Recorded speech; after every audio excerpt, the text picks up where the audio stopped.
Hello Facebook বন্ধুরা, আমি ফেসবুকের পাশাপাশি সমস্ত কৃষি ফসলের চাষাবাদও করি। তো আমি এই কদম লাগাইছি, লালতির হাইব্রিড পেঁয়াজের কদম। দেখেন, ছোট থাকতে পানি দিয়েছিলাম, এক সপ্তাহ আগে গাছটা অনেকটাই বড় হয়ে গেছে। তো আজ কোপাতে আসলাম।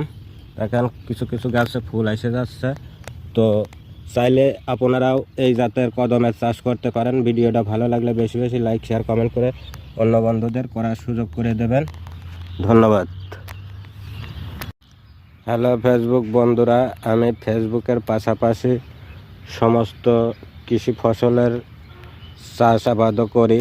তো আমি এই কদম লাগাইছি, লালতির হাইব্রিড পেঁয়াজের কদম। দেখেন, ছোট থাকতে পানি দিয়েছিলাম, এক সপ্তাহ আগে গাছটা অনেকটাই বড় হয়ে গেছে। তো আজ কোপাতে আসলাম। দেখেন, কিছু কিছু গাছে ফুল এসে যাচ্ছে। তো চাইলে আপনারাও এই জাতের কদমের চাষ করতে পারেন। ভিডিওটা ভালো লাগলে বেশি বেশি লাইক, শেয়ার, কমেন্ট করে অন্য বন্ধুদের করার সুযোগ করে দেবেন। ধন্যবাদ।